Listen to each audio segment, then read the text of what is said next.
어떤 교회가 목사하고 성도들하고 갈등이 불거졌어요. 그러는 중에 이 목사가 설교를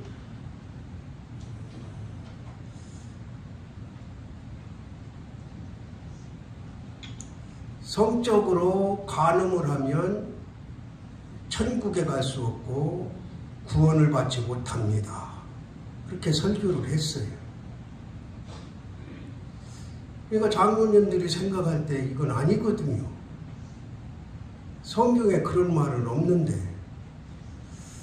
하나님께서 간음한 여자도 용서해 주시고 간음했다고 해서 천국에 못 간다는 말은 없고 구원받지 못한다는 말은 없는데 그런 설교를 하니까 그렇지 않아도 이런저런 일로 이제 갈등이 있는데 이 목사님하고 같이 믿음 생활 못하겠다. 그래서 그 장로님들이 저를 찾아왔어요. 찾아와서 목사님이 이러이러한 설교를 했는데 우리는 도저히 같이 믿음 생활할 수 없습니다. 이게 성경적으로 맞습니까? 어떻습니까? 물어요. 그래서 제가 그랬죠. 성경적으로는 설교를 잘 못했다. 설교를 잘 못했다. 그러면서 이 일로 목사가 그만둬야 되느냐 말아야 되느냐는 조금 보류하자. 그리고 나서 이제 이렇게 저렇게 알아봤더니 이미 아까 말씀드린 대로 다른 문제들로 인해서 갈등이 많이 불거진 상태예요. 근데 그게 결정적인 역할을 한 거죠. 제가 목사를 만났어요. 목사를 만나서 장로님들이 이러이러한 문제로 찾아왔는데 실제로 그렇게 설교했냐 그랬더니 실제로 설교를 했대요. 그러면서 뭐라고 얘기하냐면 자기 교인이 지금 계속 여자를 만나고 다닌다는 거예요.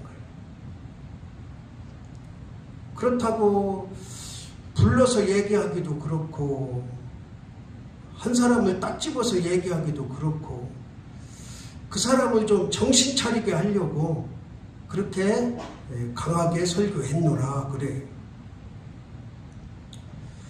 그래서 내가 그랬죠. 그러면 다음 예배 시간에 지난번에 내가 이러이러한 설교를 했는데 하지 말아야 될 설교를 했다. 정중히 시인을 해라. 그랬더니 또 자존심은 있는지 결국에는 시인을 안 하고 이제 교회를 그만뒀어요. 오늘 본문이 그 문제를 얘기해요. 그 문제를. 오늘 본문 내용은 마태복음에도 기록되어 있고 누가복음에도 기록되어 있고 한번 따라합시다. 이 세상에 모든 죄는 사심을 얻는다. 심지어 예수님께서 뭐라고까지 말씀하시냐면 나를 거역해도 사심을 받는다 그랬어요. 우리가 한번 생각을 해보세요. 나를 거역한다는 것은 예수님을 거역한다는 것인데 여러분 예수님을 거역하고 사심을 받습니까? 그런데 여기에 중요한 의미가 담겨져 있는데 만약에 내가 공산당이 여기다가 총을 댔어. 총을 목에다 총을 대고 너 예수 한 번만 부인하면 살려주마. 그러니까 부인했어. 거역했어. 그러고 나서 공산당이 떠나가고 나서 가만히 생각해 보니까 잘했어 잘못했어? 아주 용서받지 못할 만한 죄를 진 거죠. 그러니까 이제 철저하게 뭐 했을까요? 회개를 했어요. 그럼 하나님이 사해 주세요? 안 사해 주세요? 사해 주신다는 거예요. 그렇다고 여러분들 회개하면 되지 하고 부인하면 안 돼요. 내가 언제 적당한 때 회개하지 하고 부인하면 안 돼요. 그리고 또 간음해도 구원받으니까 간음해도 되는 게 아니에요. 하나님은 마지막 심판 때에 다 상급에 해당이 됩니다. 그럼 더 중요한 건 뭐냐? 더 중요한 건 오늘 말씀에 보면 성령을 모독하시면 사하심을 받지 못한다 그랬어요. 여러분 한번 생각해 보세요. 예수님을 거역해도 사하심을 받아요. 그런데 성령님을 모독하면 어떤 성경에는 이 세상에서도 오늘 세상에서도 사함을 받지 못한다 그랬어요. 그 오늘 말씀에서는 영원히 사심을 받지 못한다 그랬어요. 이 내용이 지금 깊이 다루지 않아서 그렇지 한국교회에 이렇게 조금 논란이 있어요. 논란이. 예전 성경에는 성령 회방죄 그랬어요. 성령 회방죄. 그 말이 더 가까이 다가와요. 제가 신학교 들어가면서 한문 성경을 샀어요. 한문 성경. 그러니까 한문 성경을 제가 한 10여 년 동안 읽고 나서 큰 도움이 됐어요. 큰 도움. 한문을 풀이해보면 그 뜻을 정확하게 알 수 있거든요. 근데 그 한문 성경에도 회방이라고 되어 있어요. 회방. 그러니까 성령님을 회방하면 뭐를 받지 못한다? 사심을 받지 못한다. 그러면은 이게 교회를 안 다니는 사람들을 향해서 한 소리냐? 그렇지 않아요. 따라합시다. 성령 회방은 교회 다니는 사람이 한다. 구원 받았다고 하는 사람들이 한다. 세상 사람들하고는 이 말씀 별개예요. 아무 관계 없어요. 저와 여러분에게 해당되는 말씀이에요. 그런데 이 말씀을 너무 과하게 해석을 해가지고 목사 말을 듣지 않으면 그게 성령 회방죄다 하고 겁박을 주는 목사들이 상당히 많아요. 그건 잘못돼도 너무 잘못된 거야. 목사가 무슨 말 하는데 나는 그럴 수 없습니다. 너 성령 회방죄야. 이거는 아니에요. 이거는 아니에요. 그 성경에 성령 회방죄가 뭔지 구체적으로 나온 게 아무것도 없어요. 그러니까 성경 학자들마다 교단마다 목사마다 이 해석이 조금 달라요. 그런데 그 많은 교단들, 그 많은 목사 중에 우리 통합측이 중립이야, 중립. 여러분들 통합측 교인인 걸 감사해야 돼요. 이쪽으로도 안 쏠리고 저쪽으로도 안 쏠리고 그렇다고 해서 뭐 박쥐새끼 같다 그런 게 아니고 언제나 신학적으로 중립에 서 있다는 거예요. 중립에. 정치로 말하면 좌파도 아니고 우파도 아니고 무슨 파? 예수님파. 그러니까 이 말씀을 너무 그렇게 자기 권위를 내세우고 자기가 하고 싶은 일을 마음대로 하기 위해서 그렇게 과하게 해석하는 건 잘못이지만 그렇다고 또 어떤 목사는 이 말씀은 이미 예수님 시대에 끝났다고 헛소리하고 자빠져 있는 목사도 있어요. 아니 이게 무슨 소리예요? 예수님께 한 서기관들이 한 말이지 이거는 현재는 해당이 안 된다고 헛소리를 해요. 그러면은 성령님을 인정 안 하는 건가요? 아니 도대체 나는 왜 어떤 사고로 목사라는 자가 그런 설교를 하는지 이해할 수가 없어요. 혹시 여러분들 유튜브 가운데 이 성령 회방죄가 지금 시대는 해당이 안 된다고 헛소리하는 목사 유튜브 있으면 얼른 그냥 돌려버려요. 들을 까닭도 없어요. 까닭도. 나는 그 목사 분명히 지옥 간다고 봅니다. 아니 어떻게 이 시대 성령님을 부정할 여러분도 상상이나 됩니까? 너무 과하게 하는 자도 안 되지만 그렇게 부정하는 것도 안 돼요. 그래서 이럴 때 뭐가 중요하다? 통합적 중립이 중요하다는 거예요. 그러니까 아까 말씀드린 대로 성경에 구체적으로 뭐가 성령 해박자고 뭐가 성령 해박자고 뭐가 성령 해박자다 이렇게 딱 떨어지게 나왔으면 뭐 걱정할 게 없죠. 그럼 우리는 그거는 절대로 하지 않으면 되겠구나 하면 되는데 이게 구체적인 내용이 없으니까 참 어려운 거. 그런데 이제 이 모독이라는 말은 말과 행동으로 남을 욕되게 하는 거예요. 욕되게 하는. 그런데 방해라는 뭐냐? 회방이라는 것은 뭐냐? 남이 하는 것을 못하게 하는 것, 못하게 하는 것. 그러니까 성령님을 모독한다는 것과 성령님을 회방한다는 것 중에 저는 성령 회방이 더 가깝다고 봐요. 그 성령님을 욕되게 하는 것도 안 되지만 말과 행동으로 욕되게 하는 것 당연히 안 되고 그 성령님이 하시는 일을 회방하는 것 이게 이제 사실을 받지 못합니다. 그 성경을 개역 성경을 다시 쓰면서 이 감수를 누가 했느냐? 대부분이 대학 교수들이 했어요. 신학대학 교수들. 그러니까 신학대학 교수들 중에는 성령에 대해서 잘 모르는 사람들이 많아요. 그러니까 성령 회방죄 이렇게 성경을 써놓으면 자기들도 거기 걸려들 확률이 있다고 저는 생각을 하니까 그냥 모독이라고 하자. 그 성경에는 이제 구약에는 하나님을 모독하면 여호와를 모독하면 반드시 죽여라 그랬어요. 레위기에 분명히 기록되어 있어요. 여호와를 모독하면 그는 반드시 뭐 할지니 죽일지니.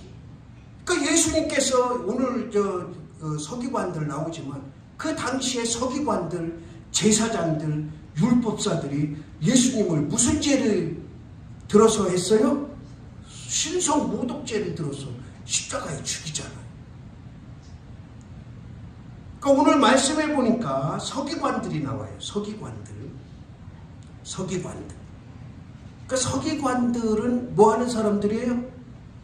성경을 잘 정리하고 요즘 말로 하면 주석하는 거예요. 주석. 잘 해석해서 사람들에게 가르치는. 그러니까 아주 하나님의 일을 하는 데 있어서 중추적인 역할을 하는 사람들이 서기관들이에요. 서기관. 그러니까 그거에 따라서 제사장들은 이제 제사를 이 회중들을 위해서 제사를 대신해 주는 사람들. 율법사들은 마찬가지로 율법을 가르치는 사람들. 이 사람들이 하나님을 믿어요, 안 믿어요? 믿는 사람들은 믿는 사람들. 지금 저와 여러분이 믿는 자들이잖아요. 믿는 자. 그럼 성령 회방죄를 우리가 이제 구체적으로 나와 있지 않기 때문에 저는 이제 오늘 말씀을 제 주관적인 생각은 빼고 성경의 성경 해석학자들의 종합적인 판단을 말씀드리는 거예요. 그러니까 지금까지 이 본문을 가지고 많은 성경학자들이 이렇다 저렇다 해석을 해왔는데 그 가운데 몇 가지를 제가 오늘 말씀드립니다. 이게 성령 회방죄고 이게 성령 모독하는 거구나 알 수가 있는 객관적인 거. 그러니까 목사 말이냐? 이게 하나님의 말씀이냐? 지금 성령님이 하시고자 하는 일이냐? 그는 누가 판단을 해야 돼요? 말씀을 근거로 내 자신이 판단해야 돼. 그러니까 예를 들어서 제가 이제 얼마 후에 그만두는데 성령님이 저에게 말씀하셨어요. 여러분들 다 1억씩 내래요. 목사 그만두는데 1억씩 내래요. 그러면 이게 성령님 말씀이야? 목사 말이야? 목사 말이지. 100% 목사 말이지. 근데 혹시라도 한 사람을 찍어서 내가 그만두는데 집사님 100만 원 내래. 이거는 성령님의 음성일 수 있어. 음성일 수 있어. 저는 그렇게 안 할 거니까 걱정하지 마세요. 또 내가 지키면 어떡하나 그럴 필요 없어. 나는 안 해. 그런 기도 안 해. 그러니까 걱정하지 말고. 그런데 여기 성도들 전체 다한테 당신들 내가 그만둘 때 성령님이 말씀하시는데 1억씩 내래. 그러면 그게 성령님 말이요? 개소리요. 개소리지. 개소리. 목사가 다 내서 했어도 개소리야. 그 제가 말씀드리잖아요. 처음에 목사가 뭐를 하자고 하는데 반대했다고 해서 무조건 성령 회박제로 뭐라고 하면 안 된다고. 근데 많은 목사들이 그 짓을 하고 있어. 특히 중소교단들 목사들, 중소교단 목사들, 부흥사들 다니면서 그 짓거리 많이 해. 자, 그러면은 객관적으로 여러분들도 부정할 수 없는 객관적인 성령 회박제가 뭐냐? 제가 언젠가 한번 말씀드렸어요. 제 후배 목사가 새로운 교회에 부임을 했어요. 부임하기 전에 이제 다 이렇게 청빙위원회 통해서 하고 했는데, 부임해서 이제 목사님이 전도 계획서를 다 올렸어요. 전도 계획서. 제가 여기 부임해서 이렇게 전도하겠습니다. 그러니까 한 장로가 우리 교회는 전도 안 합니다. 그 계획은 포기하십시오. 그 장로는 지옥 갈 백성이야. 100% 지옥 갈 백성이야. 이게 성령 회박제라는 거야. 그러니까 성령 회박제는 뭐냐? 첫 번째 따라합시다. 고의적으로 하는 거. 여러분은 대부분이 몰라서 목사가 뭐 하자 그러면 아이고 그냥 하기 싫으니까 그러잖아요. 근데 고의적으로 나는 저 목사가 싫어. 나는 저 일이 싫어. 몰라서 그러는 게 아니라 알면서도 고의적으로 교회를 방해하고 목사를 방해하고 성도들을 방해하려고 하는 그 고의성이 나타났을 때 성령 회방제가 되는 거예요. 만약에 제가 저 뒤에다가 3층짜리 건물을 지으려고 합니다. 돈도 없어. 기도하고 보니까 3층짜리 건물을 하나 집시다. 그러면은 우리 교회 용편상 또 이렇게 이제 객관적으로 해서 다 반대를 해야 되잖아요. 그런데 이유 없어. 그냥 저 목사가 싫어. 그리고 나는 돈 내기 싫어. 그러니까 고의적으로 반대를 하는 거예요. 지금 꼭 필요한데도 불구하고 자기 개인 주장을 내세요. 고의적으로. 이건 목사 말뿐이 아니에요. 자기가 성경 읽을 때도 이런 이런 말씀이 있구나. 이거는 내가 하지 말아야지. 이거는 내가 해야지. 알아. 근데도 고의적으로 극구 반대하고 다른 길로 가고 그래.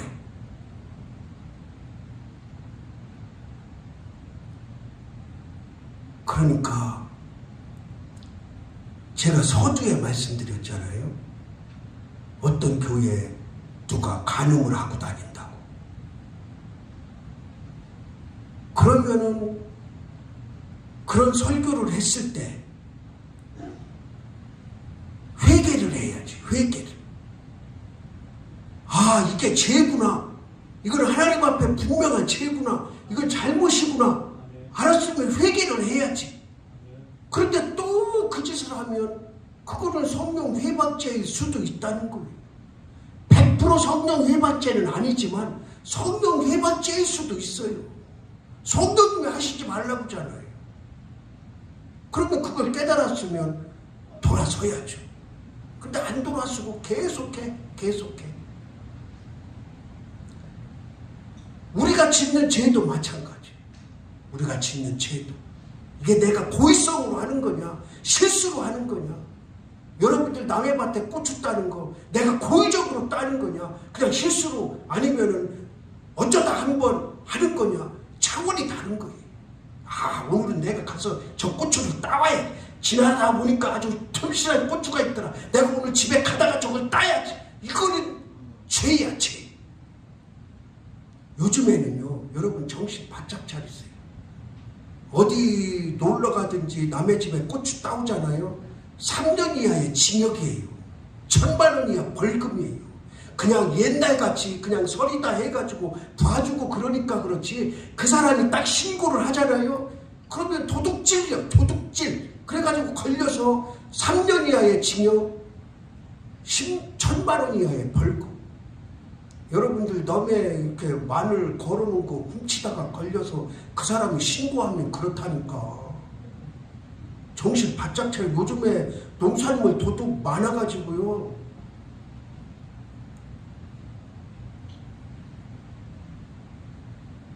그러니까 이걸 알고 내가 고의적으로 하면은 죄라니까. 성령 외반죄는 아니지만 죄야, 죄.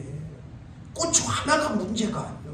내가 이걸 고의적으로 따느냐, 아니면 참 먹고 싶어서 어쩌다가 내가 그냥 손이 한번 갔느냐.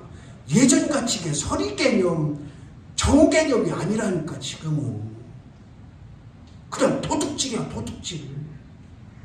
풀알포기도 마찬가지. 그리고 이제 산에 가서 고사리 꺾잖아요. 반드시 그 산 주인한테 허락 맡아야 돼요. 여러분들 고사리도 마음대로 꺾으러 다니면 안 돼. 그러니까 우리는 아직까지 농촌 정서가 있어서 그냥 고사리 꺾어도 봐주니까 그렇지. 남의 밭에 가서 쑥 같은 것도 뜯으면 안 돼. 그냥 지금까지는 정서가 그냥 봐주는 정서니까 그렇지. 그냥 그 사람이 신고하면 도둑질이라니까. 그러니까 그 사람한테 허락 맡아야 돼. 밭주인한테, 논둑주인한테. 정신 바짝 차려요, 여러분. 지금은요, 우리끼리 살 때는 괜찮았어. 우리끼리 살 때. 근데 기농자들이 많잖아요. 기농자들. 우리 교회가 한 5, 6년 전까지 이렇게 여름에 이장로님이 개를 한 마리씩 내가지고 이제 이웃 교회 교인이 잡아주는 사람이 있었어요. 5만 원 내면 아주 싹 잡아줬어. 처음에는 우리가 직접 잡았어. 나도 가서 잡고 해서 이제 직접 하다가 아이고 못하겠다 해서 이제 이웃 전문적으로 잡는 분한테 돈 주고 잡아서 한 마리씩 먹었는데, 언젠가 이제 부탁했더니 나 안 잡아요. 그래. 왜? 그랬더니 개 잡다가요, 어떤 사람이 지나가다가 사진 찍더니 뭐 하시는 거예요?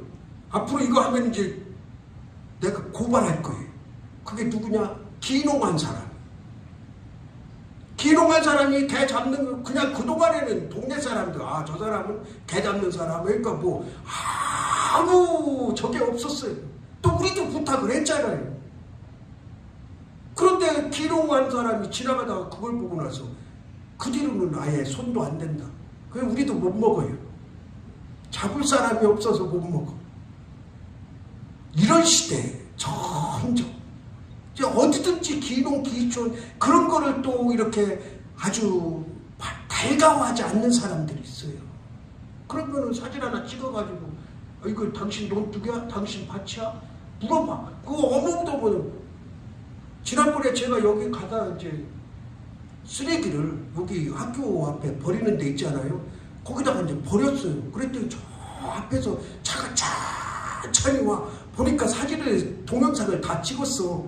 그러고 나서 지나가면서 여기 쓰레기 버리는데 도시에서는 어림도 없거든. 그리고 이제 정량제, 쓰레기 정량제 봉투에 아니고 그냥 자루에다 갖다 버리니까 아, 저놈의 새끼 잘 걸렸다 하고 신고하려고 이제 한 거야. 그래서 아, 우리는 아직 여기 외산면은 아직까지 정량제 봉투 안 쓴다고. 그냥 아무 때나 버려도 수요일에 한 번씩 가져간다고. 걱정하지 말라고. 자, 올 때부터 나 동영상 찍는 거 봤는데 걱정하지 말라고. 그러니까 웃으면서 가더라고. 언제 어디서 어떻게 될지 모른다니까. 지금 세상이 그래요. 그리고 곳곳마다 CCTV 다 있어가지고 여러분, 성령 회방죄는 내가 고의적으로 이게 성령님의 일인데도 불구하고 방해하느냐 모독하느냐 거기에 기준이 있다는 거예요. 아무리 작은 일 같지만 이것도 내가 고의적으로 하면 그거는 죄다는 거예요. 죄. 예전에는 죄가 아닌 것도 지금은 죄다 하는 거예요. 그 다음에 두 번째 기준이 뭐냐? 두 번째 성령 모독, 성령 회방의 두 번째 기준은 말씀을 대상으로 내가 거역하느냐 하는 거예요. 말씀의 대상. 그러니까 분명히 말씀에 이렇게 있는데 내가 이거를 고의적으로 거역을 한다. 그러면 그거는 성령 회방죄, 성령 모독죄라. 그 성경에서 말씀하고 있는 거를, 근데 우리는 이렇게 이제 요것만 말씀드리면 모든 것이 다 해당될 수 있기 때문에 이 말씀은 참으로 조심스러운데, 성경을 대상으로 그 안에서 말씀하는 것을 잘못하고 우리가 이제 늘 회개하고 하잖아요. 근데 이거를 어떤 사건이 벌어졌을 때, 어떤 계기가 됐을 때 고의적으로, 말씀이 아님에도 불구하고 고의적으로 그걸 지속하면 그게 성령 모독죄라는 거예요. 대표적인 게 뭐예요? 이단들이잖아요. 이단들은요 성령 모독죄, 성령 회방죄. 그러니까 아까 처음에 말씀드린 대로 이 말씀은 예수님 시대에 끝났다고 하는 그 정신 빠진 목사는 그럼 이단들도 다 인정하자는 거잖아요. 이단들이 뭐예요? 자기가 성경을 알아. 우리보다도 더 잘 알아. 이게 아닌 거를 알아. 그런데도 그거를 계속 지속하고 밀고 나가잖아요. 그 사람들이요 성경 공부 무섭게 해요. 제가 여호와 증인하고 여러분들 대화하지 말라고 그랬잖아요. 못 당해요. 제자훈련 받은 사람들을 못 당해요. 그 사람들은 어떻게 하느냐? 성경 예를 들어서 오늘 본문을 하면은 다음에 연결되는 말씀을 몇 장 몇 절에다 써놔요. 그래가지고 성경 보면서 그 다음 성경 어떻게 해가지고 착착착착착 꿰나가기 때문에 못당해. 목사도 못당해. 저는 딱 얘기하면 성경 접어. 그러고 얘기하잖아요. 그러고는 액소리도 못해. 물론 그래도 잘 아는 사람 있지만 그런 사람들은 내가 이겨.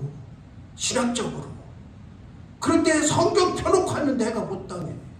왜? 나는 성경 66권 다 깨고 있질 못하거든. 외우질 못하거든.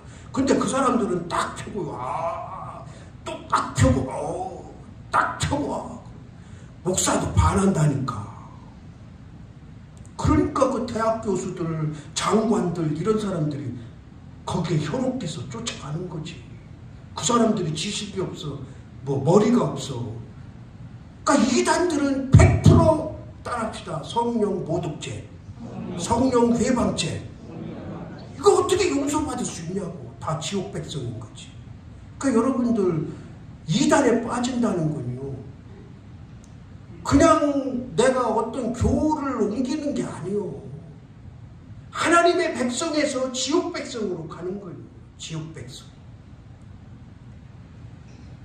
자, 마지막 한 가지가 뭐냐?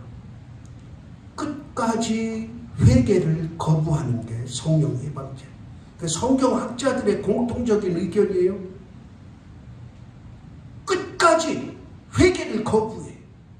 예를 들어서 내가 목사님, 집사님, 성도님, 이거는 잘못입니다. 하나님 말씀에 입각해서 잘못입니다. 철저히 회개해야 됩니다. 안 해. 그리고 또 반복해. 그 죄를. 또 얘기를 해. 이건 아닙니다. 그렇게 하면 안 됩니다. 어느 목사는 그렇게 설교하는 목사도 있어요. 회개를 안 하는 성도는 구원받지 못했다. 회개를 하지 않은 성도는 구원받은 성도가 아니다.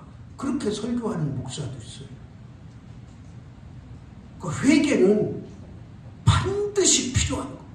구원하고 관계는 적고서라도 회개는 반드시 필요한 과정이에요. 그러니까 우리는 매일 회개를 해야 돼. 매일. 그리고 나서 아주 제가 먼저 그랬잖아요. 내가 이 일을 함으로써 남들에게 피해가 되는 일은 절대로 회개하고 나서는 하지 말아야 돼. 내가 혼자 그냥 뭐 이렇게 해서 나만, 그러면은 그거는 자기하고 하나님하고 관계니까 별 문제 없지만, 내가 이 일을 했는데 목사님이 지적을 했어. 회개했어.